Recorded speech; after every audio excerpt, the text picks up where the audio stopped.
أفحسبتم أنما خلقناكم عبثا وأنكم إلينا لا ترجعون فتعالى الله الملك الحق لا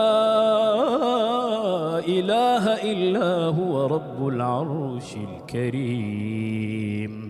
السلام علیکم ورحمۃ اللہ وبرکاتہ۔ ویلکم کرتا ہوں آپ کو اپنے چینل پر۔ دوستو، آج کی ویڈیو میں ہم بات کرنے جا رہے ہیں سورۃ مومنون کی آخری آیات کے بارے میں۔ دوستو، آج کی ویڈیو میں جو آیت آپ کو بتانے جا رہا ہوں، اگر آپ اس کا عمل کر لیتے ہیں تو انشاءاللہ آپ کسی بھی مریض کا علاج کر سکتے ہیں۔ یہ میری ویڈیو مکمل دیکھیں۔ بعض لوگ یہ مکمل نہیں دیکھتے تو پھر وہ کہتے ہیں کہ بھئی ہمیں سمجھ نہیں آئی، تو آپ نے اس کو مکمل واچ کرنا ہے۔ آپ میں ساری ترتیب اس کی سمجھ لینی ہے، آپ اس کے بعد آپ عمل کریں۔ یہ عمل آپ نے دوران اعتکاف کرنا ہے۔ اگر اعتکاف نہیں کرتے ویسے بھی آپ کر سکتے ہیں، لیکن اعتکاف کے دوران کریں گے تو انشاءاللہ آپ کے عمل کی تاثیر بہت زیادہ بڑھ جائے گی۔ آپ نے کرنا یہ ہے کہ سب سے پہلے میں آپ کو ایک چھوٹا سا واقعہ سنا دیتا ہوں کہ حضرت عبداللہ بن مسعود رضی اللہ تعالیٰ عنہ نے ایک مریض تھا، شاید وہ دماغی مریض تھا یا اسیب زدہ تھا۔ اس کی حالت کچھ ایسی تھی کہ شاید وہ اسیب زدہ ہی تھا۔ تو انہوں نے کیا کیا کہ اس کے کان میں کچھ پڑا تو اسے افاقہ ہو گیا، وہ بالکل ٹھیک ہو گیا۔ تو رسول اللہ صلی اللہ علیہ وآلہ وسلم نے ابن مسعود رضی اللہ تعالیٰ عنہ سے دریافت کیا کہ تم نے اس شخص کے کان میں کیا پڑا تھا؟ انہوں نے جواب دیا کہ میں نے آیات افحسبتم انما خلقناکم عبثا وانکم الینا لا ترجعون، یہ میں نے آیات آخری سورۃ مومنون کی آخری 4 آیات میں نے مکمل پڑھی۔ تو جب انہوں نے پڑھی تو یہ نبی کریم صلی اللہ علیہ وآلہ وسلم نے سنا، تو سن کر آپ نے فرمایا کہ اگر کوئی مومن یقین کے ساتھ اس کو کسی پہاڑ پر بھی پڑھ دینا تو وہ بھی اپنی جگہ سے ہٹ جائے۔ تو سوچ لیں کہ جنات جو ہیں یہ کیا چیز ہیں۔ تو آپ یہ عمل کریں گے تو انشاءاللہ آپ کو اس سے بہت زیادہ فائدہ ہوگا۔ یہ عمل آپ نے کرنا ہے رمضان کے آخری عشرے میں اعتکاف کے دوران، آپ کو بہت زیادہ اس کی تاثیر ملے گی۔ عمل کی ترتیب جیسے بتاؤں آپ نے ویسے ہی کرنا ہے۔ انشاءاللہ آپ کے سامنے کوئی بھی جنات، چاہے جتنا بھی بڑا ہو، عفریت جن ہو، جتنا مرضی طاقتور ہو، آپ کے سامنے ٹک نہیں پائے گا۔ آپ نے یہ صرف افحسبتم انما خلقناکم عبثا وانکم الینا لا ترجعون، اتنی آیت بھی اگر آپ اس کا وظیفہ کر لینا، صرف اتنی آیت آپ نے اس کے کان میں ایک مرتبہ پڑھنی ہے، تو وہ جن خود بخود آپ کے سامنے بولنا شروع ہو جائے گا، آپ سے بات کرنا شروع ہو جائے گا۔ آپ نے اس کو سمجھا بجھا کر اس کو بھگا دینا ہے، ٹھیک ہے؟ تو یہ عمل آپ کر لیں۔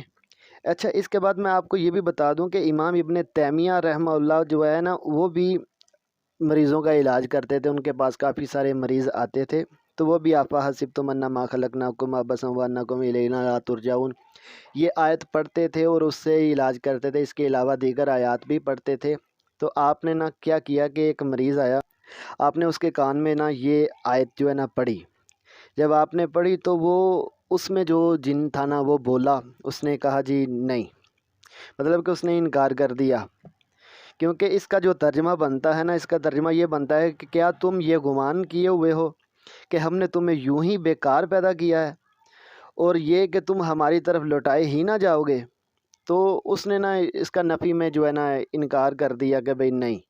تو ان کو غصہ آیا، تو انہوں نے کیا کیا کہ انہوں نے ایک چھڑی پکڑی، چھڑی پکڑ کر اس کے جو کاندھے کے اوپر، یہ جو کاندھے کا پٹھا ہوتا ہے اس کے اوپر انہوں نے ضربیں لگائیں، اتنی زیادہ ضربیں لگائیں کہ امام صاحب وہ تھک چکے تھے، اور آس پاس جو لوگ بیٹھے تھے وہ یہی گمان کرتے تھے کہ شاید یہ مر گیا، یہ اب نہیں بچے گا۔ تو جیسے ہی وہ جن جو تھا اس مریض سے نکلا، اس نے جب اس کے بعد انہوں نے جب اس کو اتنی چوٹیں لگائی تو وہ مان گیا۔ پھر اس کے بعد اس نے کہا جی ٹھیک ہے جی، میں چلا جاتا ہوں، میں نہیں تنگ کروں گا اس کو۔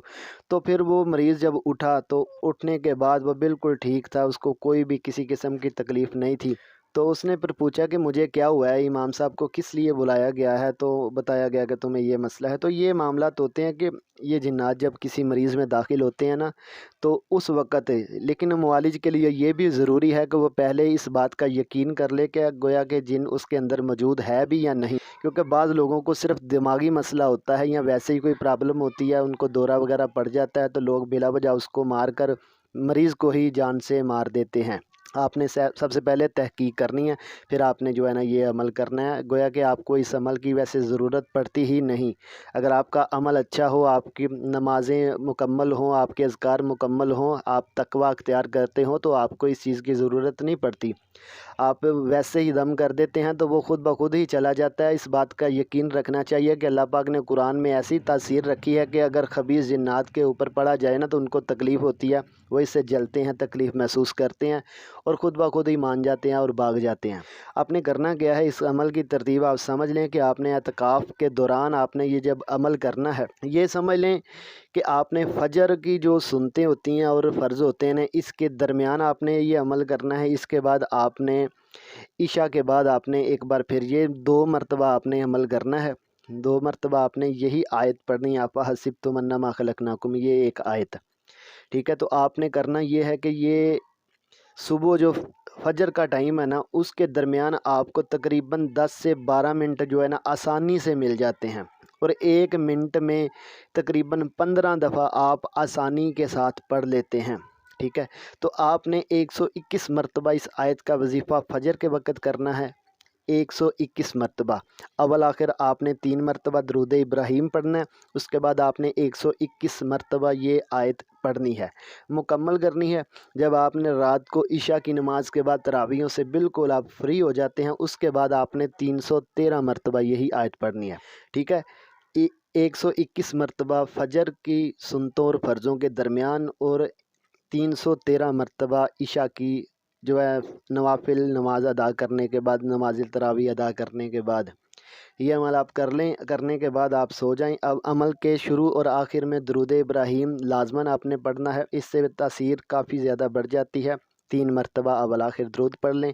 یہ عمل آپ نے 10 دن کرنا ہے۔ 10 دن کرنے کے بعد آپ نے جب بھی کسی مریض، کوئی بھی ایسا مریض ہو جس کو جادو یا جنات کا مسئلہ ہو یا نظر حسد، کوئی بھی ایسا مسئلہ ہو، آپ نے یہ صرف 7 مرتبہ جو ہے نا اس کے کان میں پڑھنا ہے، اور بلند آواز میں پڑھنا ہے۔ یہ نہیں کہ آواز دبا کر نہیں، اتنی آواز سے پڑھنا ہے کہ وہ اس کو سنیں۔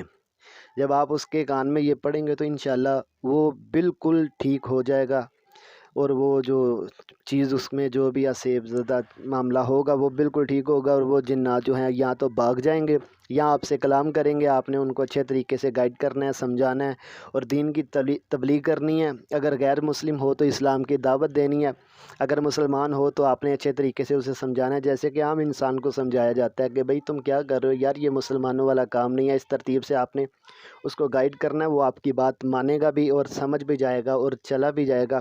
یہ عمل آپ کر لیں، انشاءاللہ بہت زیادہ فائدہ ہوگا۔ تو اگر مزید ویڈیو آپ ہماری دیکھنا چاہتے ہیں تو میرے چینل کو سبسکرائب کر کے بیل آئیکن کو بھی اوپن کر دیں، تاکہ ہر نئی آنے والی ویڈیو آپ تک بآسانی پہنچ جائے۔ اسی طرح کی مزید انفارمیشن والی ویڈیو جسمانی و روحانی امراض کے بارے میں بتاتا رہتا ہوں، آپ ان پر عمل کریں۔ ملتے ہیں کسی نئی ویڈیو میں، تب تک کے لیے اجازت چاہتا ہوں۔ السلام علیکم ورحمۃ اللہ۔